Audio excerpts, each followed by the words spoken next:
Indian railways ఇది ప్రపంచంలోనే 4వ అతిపెద్ద రైల్వే నెట్వర్క్. ప్రతిరోజు కొన్ని కోట్ల మందిని వాళ్ళ గమ్యస్థానాలకి చేరుస్తుంది.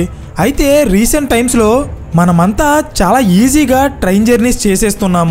ఎక్కడికి వెళ్ళాలన్నా ఈజీగా ఆన్లైన్లో టికెట్స్ బుక్ చేసుకుని అవసరమైతే మనం తినే ఫుడ్ని కూడా మన సీట్ దగ్గరికే వచ్చేంత కంఫర్టబుల్గా ఈ రోజుల్లో మనం ట్రైన్ జర్నీస్ చేస్తున్నాం. కానీ కొన్ని సంవత్సరాల వెనక్కి వెళ్తే ఇండియన్ రైల్వేస్లో పరిస్థితి ఎలా ఉండేది కాదు. ఒక్క టికెట్ కొనాలన్నా రైల్వే స్టేషన్స్లో గంటల కొద్దీ క్యూ లైన్స్లో నిలబడాల్సిన పరిస్థితి ఉండేది. రైల్వే స్టేషన్స్లో అలాగే ట్రైన్స్లో ఎవరు పడితే వాళ్ళు ఇష్టం వచ్చిన ధరకి క్వాలిటీ లేని ఫుడ్ అమ్మేసి ప్రజల అవసరాన్ని క్యాష్ చేసుకునేవారు.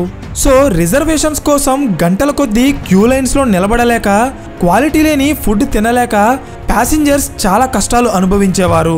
సో ఇదంతా గమనించిన గవర్నమెంట్ ఆఫ్ ఇండియా 1999లో ఇండియన్ రైల్వేస్లో ఒక రెవల్యూషనరీ స్టెప్ తీసుకుని ఒక కొత్త కంపెనీని స్థాపించింది. అదే IRCTC, Indian railways catering and tourism corporation. ఇండియన్ రైల్వేస్కి ఐఆర్సిటిసికి చాలా డిఫరెన్స్ ఉంది. కానీ చాలామంది ప్యాసింజర్స్ ఈ రెండు ఒకటే అనుకుంటారు. కానీ వీటి మధ్య ఉన్న తేడా ఏంటంటే ఇండియన్ రైల్వేస్ ట్రైన్స్ని రన్ చేస్తే ఐఆర్సిటిసి ట్రైన్స్ ఎక్కడానికి కావాల్సిన టికెట్స్ అమ్ముతూ ఫుడ్ అండ్ క్యాటరింగ్ బిజినెస్ చేస్తుంది. సుమారు 150 సంవత్సరాల నుండి పనిచేస్తున్న ఇండియన్ రైల్వేస్ ఇప్పటికీ కొన్ని వేల కోట్ల నష్టాల్లో నడుస్తుంటే 1999లో స్టార్ట్ అయిన ఐఆర్సిటిసి ప్రతి సంవత్సరం సుమారు 1000 కోట్ల రూపాయల లాభాలతో నడుస్తుంది.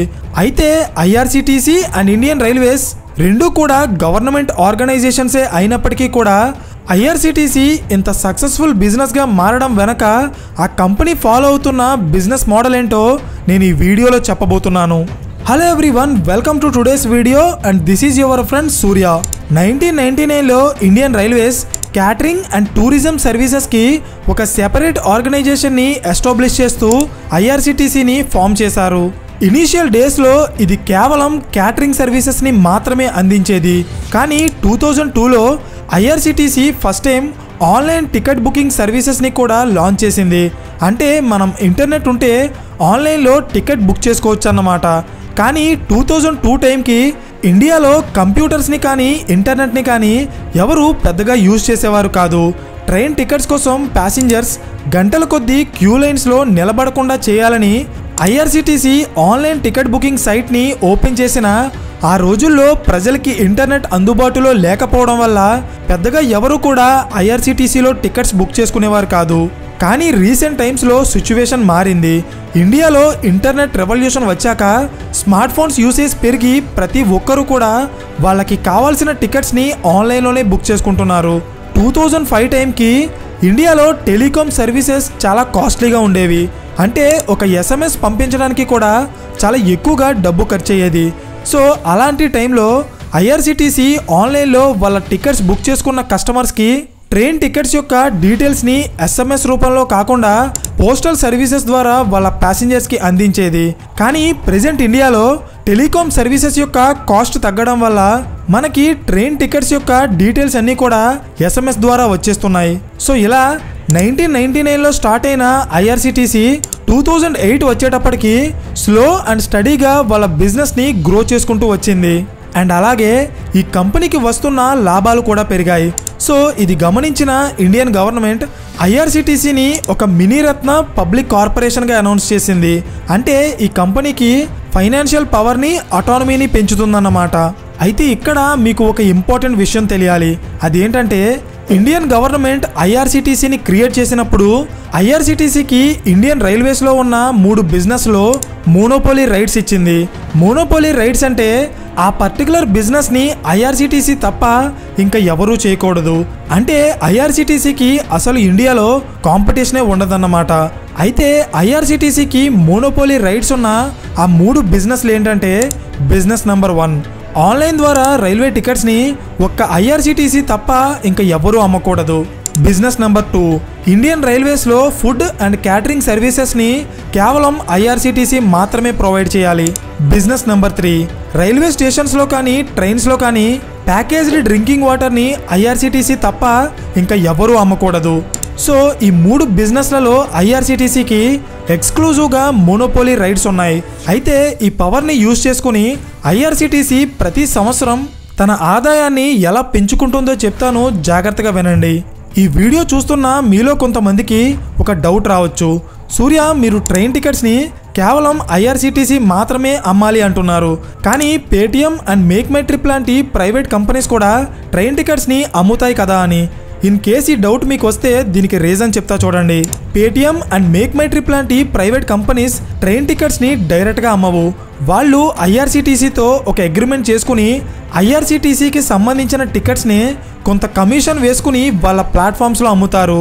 అయితే ఇక్కడ మీకు తెలియాల్సిన ఒక ఇంపార్టెంట్ విషయం ఏంటంటే 2018 వరకు ఏదైనా ఒక ప్రైవేట్ కంపెనీ ట్రైన్ టికెట్స్ని వాళ్ళ ప్లాట్ఫామ్స్లో అమ్మాలంటే దానికి ఆ ప్రైవేట్ కంపెనీస్ ఐఆర్సిటీసీకి వన్ టైం ఫీజుగా 20 లక్షలు, మెయింటెనెన్స్ ఫీజుగా 10 లక్షలు, టోటల్గా 30 లక్షలు పే చేయాలి. కానీ 2018లో ఐఆర్సిటీసీ తన ఆదాయాన్ని లాభాన్ని పెంచుకోవడానికి ఈ రూల్ని మార్చేసి ఒక కొత్త రూల్ని ఇంట్రడ్యూస్ చేసింది. అదేంటంటే ప్రైవేట్ కంపెనీస్ నుండి కలెక్ట్ చేస్తున్న యాన్యువల్ మెయింటెనెన్స్ ఫీజుని తొలగించి దానికి బదులుగా ఒక్కో టికెట్ మీద 12 రూపాయలు ఫిక్స్డ్ ఫీజుగా వసూలు చేస్తుంది. సో దీనివల్ల ఒక్కసారిగా ఐఆర్సిటీసీ ఆదాయం 10 లక్షల నుండి 70 కోట్లకి పెరిగింది. ఇది ఎలాగో అర్థం కావాలంటే ఈ డేటా గమనించండి. ఐఆర్సిటీసీ టికెట్స్ని ఎక్కువగా అమ్మే ప్రైవేట్ కంపెనీ పేటిఎం. ప్రతి సంవత్సరం ఐఆర్సిటీసీ అమ్మే టికెట్స్లో సుమారు 14% టికెట్స్ని పేటిఎం అమ్ముతుంది. అయితే 2021-22లో ఐఆర్సిటీసీ ఇండియా మొత్తంలో టోటల్గా 42 కోట్ల ట్రైన్ టికెట్స్ అమ్మితే అందులో 14% అంటే 5,80,00,000 టికెట్స్ని పేటిఎం అమ్మింది. సో ప్రతి టికెట్ మీద పేటిఎం కంపెనీ ఐఆర్సిటీసీకి 12 రూపాయల ఫీజు కట్టాలి. అంటే 5,80,00,000 టికెట్స్ని 12 రూపాయలతో మల్టిప్లై చేస్తే ఐఆర్సిటీసీకి వచ్చే ఆదాయం 70 కోట్లు. సో మై డియర్ ఆడియన్స్, ఈ ఒక్క స్ట్రాటజీ వల్ల ఐఆర్సిటీసీ కంపెనీ వాళ్ళ టికెట్స్ అమ్మకాల్లో తన ఆదాయాన్ని 10 లక్షల నుండి 70 కోట్లకి పెంచుకుంది. అండ్ అది కూడా కేవలం ఒక్క పేటిఎం కంపెనీ నుండి వచ్చే ఆదాయం మాత్రమే. అయితే ఇక్కడ పాయింట్ ఏంటంటే ఐఆర్సిటీసీకి ట్రైన్ టికెట్స్ మీద ఎక్స్క్లూజివ్ రైట్స్ ఉండటం వల్ల పేటిఎం లాంటి ప్రైవేట్ కంపెనీస్ ట్రైన్ టికెట్స్ అమ్మాలనుకుంటే ఐఆర్సిటీసీ అడిగినంత డబ్బు ఇవ్వడం తప్ప వాళ్ళకి వేరే దారి లేదు. అర్థమైందా? అయితే ఇప్పటి వరకు మనం మాట్లాడుకున్న ఈ ఆన్లైన్ టికెట్ సర్వీసెస్ అనేది ఐఆర్సిటీసీ బిజినెస్లో 54% షేర్ కలిగి ఉంది. Next catering services. ఐఆర్సిటీసీ బిజినెస్లో దీనికి 26% వాటా ఉంది. క్యాటరింగ్ సర్వీసెస్ అంటే ఇండియన్ రైల్వేస్లో ప్లాట్ఫామ్స్ మీద కానీ ట్రైన్స్లో కానీ ప్యాసింజర్స్కి కావాల్సిన అన్ని ఫుడ్ ఐటమ్స్ని కేవలం ఐఆర్సిటీసీ మాత్రమే సప్లై చేస్తుంది. అయితే లాంగ్ డిస్టెన్స్లో ట్రావెల్ చేసే కొన్ని ట్రైన్స్లో ఉన్న ప్యాసింజర్స్కి ఫ్రెష్గా ఫుడ్ని సర్వ్ చేయాలి అనే ఇంటెన్షన్తో ఐఆర్సిటీసీ ప్యాంట్రీ కార్స్ని ఇంట్రొడ్యూస్ చేసింది. అండ్ వీటితో పాటు రైల్వే స్టేషన్స్లో మనం Jan Aahar canteens, food plaza and refreshment rooms లాంటి ఫుడ్ స్టాల్స్ని చూస్తుంటాం, అవునా? అయితే ఇవన్నీ కూడా ఐఆర్సిటీసీ బిజినెస్లో ఒక భాగమే.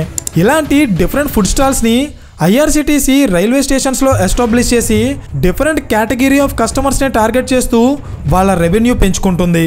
2014లో ఐఆర్సిటీసీ ఈ క్యాటరింగ్ సర్వీసెస్ని కూడా స్టార్ట్ చేసింది. అంటే మీరు ఆన్లైన్లో ఫుడ్ ఆర్డర్ చేస్తే ఐఆర్సిటీసీ పార్ట్నర్ రెస్టారెంట్స్ నుండి మీ సీట్ దగ్గరకే ఫుడ్ డెలివరీ చేస్తారు. రీసెంట్ టైమ్స్లో ఈ క్యాటరింగ్ బిజినెస్ అనేది ఐఆర్సిటీసీకి చాలా స్పీడ్గా గ్రో అవుతుంది. Next business drinking water.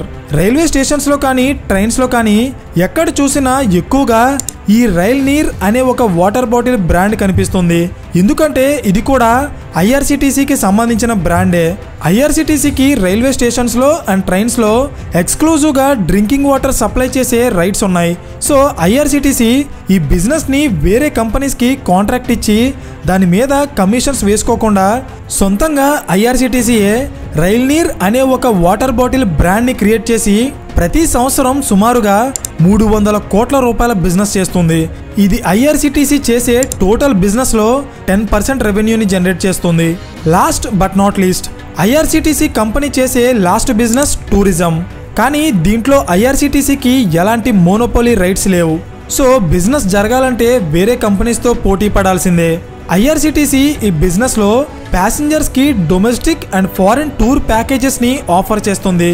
దీనికి సంబంధించిన స్పెషల్ ట్రైన్స్ కూడా ఉన్నాయి. వీటిలో భాగంగానే ఇండియాలోనే మోస్ట్ ఎక్స్పెన్సివ్ ట్రైన్స్ అయిన Buddhist circuit train and Maharaja ఎక్స్ప్రెస్ని ఐఆర్సిటీసీ రన్ చేస్తుంది.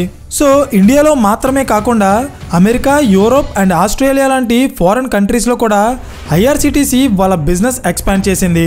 సో ఈ టూరిజం బిజినెస్ ద్వారా ప్రతి సంవత్సరం ఐఆర్సిటీసీ వాళ్ళ బిజినెస్లో 8.3% రెవెన్యూ జనరేట్ చేస్తుంది. రీసెంట్గా ఇండియన్ గవర్నమెంట్ రైల్వేస్లో కొన్ని ప్రైవేట్ ట్రైన్స్ని కూడా రన్ చేస్తుంది, లైక్ తేజస్ ఎక్స్ప్రెస్. ఈ ట్రైన్ స్టార్ట్ అయినప్పుడు చాలామంది రైల్వేస్ని ప్రైవేటైజ్ చేస్తున్నారని, ఇకపై ప్రైవేట్ కంపెనీసే ట్రైన్స్ని నడుపుతాయని చాలా అపోహలు పడ్డారు. కానీ నిజమేంటంటే ఈవెన్ తేజస్ ట్రైన్స్ని నడిపేది కూడా ఐఆర్సిటీసీయే. కానీ గవర్నమెంట్ యొక్క ప్లాన్ ఏంటంటే ఐఆర్సిటీసీ ద్వారా ట్రైన్స్ని నడిపి ticketing, parcels, catering and house keeping లాంటి సర్వీసెస్ని పబ్లిక్ ప్రైవేట్ పార్ట్నర్షిప్ ద్వారా ఐఆర్సిటీసీ ఈ ప్రైవేట్ ట్రైన్స్ యొక్క సర్వీసెస్ని కొన్ని ప్రైవేట్ కంపెనీస్కి కాంట్రాక్ట్ ఇస్తుంది. సో అందుకే వీటిని ప్రైవేట్ ట్రైన్స్ అంటారు. కానీ నిజానికి ఈ ట్రైన్స్ని నడిపేది మాత్రం గవర్నమెంట్కి చెందిన ఐఆర్సిటీసీయే. అర్థమైందా? So IRCTC same Indian railways లాగే ఒక గవర్నమెంట్ ఆర్గనైజేషన్ అయినప్పటికీ కూడా దీని బిజినెస్ మోడల్ అండ్ ఆపరేషన్స్ అన్నీ కూడా ఇండియన్ రైల్వేస్తో సంబంధం లేకుండా అటానమస్గా రన్ అవ్వడం వల్ల ఇండియన్ రైల్వేస్ ఎంత లాస్లో ఉన్నా ఐఆర్సిటీసీ మాత్రం మంచి లాభాల్లో నడుస్తుంది. 1999లో స్టార్ట్ అయిన ఐఆర్సిటీసీ 2019 వరకు కంప్లీట్గా గవర్నమెంట్ ఓనర్షిప్లోనే ఉండేది. కానీ 2019లో ఇండియన్ గవర్నమెంట్ ఐఆర్సిటీసీలో కొంత భాగాన్ని ఇండియన్ స్టాక్ మార్కెట్లో ఐపీఓగా రిలీజ్ చేసింది. అంటే మనలాంటి సామాన్యులు ఈ కంపెనీలో షేర్స్ కొనుక్కోవచ్చు అన్నమాట. అయితే ఒకసారి ఈ కంపెనీ షేర్ ప్యాటర్న్ గమనిస్తే 63% వాటా ఇండియన్ గవర్నమెంట్ చేతిలో ఉంటే 23% వాటా జనరల్ పబ్లిక్ చేతిలో ఉంది. అంటే మనలాంటి సామాన్యులు కొనుక్కున్నారు. నెక్స్ట్ 13% వాటాని ఇన్స్టిట్యూషనల్ ఇన్వెస్టర్స్ హోల్డ్ చేస్తే 0.3% వాటాని ప్రైవేట్ కంపెనీస్ హోల్డ్ చేస్తున్నాయి. అయితే ఇక్కడ పాయింట్ ఏంటంటే first of all A investor అయినా కోరుకునేది తన డబ్బుకి సెక్యూరిటీ. సో ఐఆర్సిటీసీలో ఎక్కువ వాటా గవర్నమెంట్దే అవ్వడం వల్ల చాలామంది ఇన్వెస్టర్స్ ఈ కంపెనీ ఐపీఓ వచ్చినప్పుడు ఎగబడి మరీ కొన్నారు. అండ్ వాళ్ళు ఊహించినట్టే ఐఆర్సిటీసీ స్టాక్ మార్కెట్లో లిస్ట్ అయిన కొన్ని నెలల్లోనే ఇన్వెస్టర్స్కి 600% నుండి 700% ప్రాఫిట్ ఇచ్చింది. కానీ ప్రెజెంట్ అయితే ఈ కంపెనీ షేర్ కన్సాలిడేషన్ ఫేజ్లో ఉంది. సో ఇక్కడ మనం గమనించాల్సిన విషయం ఏంటంటే ఏ సెక్టార్లో అయినా బిజినెస్ చేసే ప్రతి కంపెనీ కాంపిటీటర్స్ని ఓడించి నెంబర్ 1 అవ్వాలనుకుంటుంది. ఓపెన్గా చెప్పాలంటే మోనోపొలీ పవర్ కావాలనుకుంటుంది. సో ఆ పవర్ కోసం వాళ్ళ కాంపిటీటర్ కంపెనీస్ని ఓడించడానికి చాలా కంపెనీస్ కోట్లలో డబ్బు ఖర్చు పెడతాయి. అయితే ఇదంతా ఇప్పుడు ఎందుకు చెప్తున్నానంటే ఐఆర్సిటీసీకి ఈ మోనోపొలీ రైట్స్ అనేవి ఇండియన్ గవర్నమెంట్ లీగల్గా ఇచ్చింది. అంటే ఇండియన్ రైల్వేస్లో ఐఆర్సిటీసీకి కాంపిటీషన్గా ఏ కంపెనీ కూడా బిజినెస్ చేయకూడదు. సో స్టాక్ మార్కెట్లో ఐఆర్సిటీసీ షేర్ ప్రైస్ అంత వేగంగా పెరగడానికి ఇది కూడా ఒక బలమైన కారణం. అర్థమైందా? సో మై డియర్ ఆడియన్స్, ఈ వీడియోలో ఐఆర్సిటీసీ కంపెనీ యొక్క బిజినెస్ మోడల్తో పాటు వాళ్ళ రెవెన్యూని పెంచుకోవడానికి యూజ్ చేసిన స్ట్రాటజీస్ ఎక్స్ప్లెయిన్ చేశాం. ఇన్ కేస్ మీకు ఏమైనా డౌట్ ఉంటే అది కింద కామెంట్ చేయండి. ఈ వీడియో మీకు ఇన్ఫర్మేటివ్గా అనిపిస్తే ఖచ్చితంగా లైక్ చేయడం మర్చిపోకండి. అండ్ ఎలాంటి మరిన్ని క్వాలిటీ బిజినెస్ స్టోరీస్ కోసం ఛానల్ని సబ్స్క్రైబ్ చేయండి. పక్కనే ఉన్న గంట సింబల్ ఆన్ చేస్తే మేము వీడియో అప్లోడ్ చేసిన వెంటనే మీకు ఇమీడియట్ నోటిఫికేషన్ వస్తుంది. So thank you for watching and I will see you in the next video. Till then, this is your friend Surya signing off.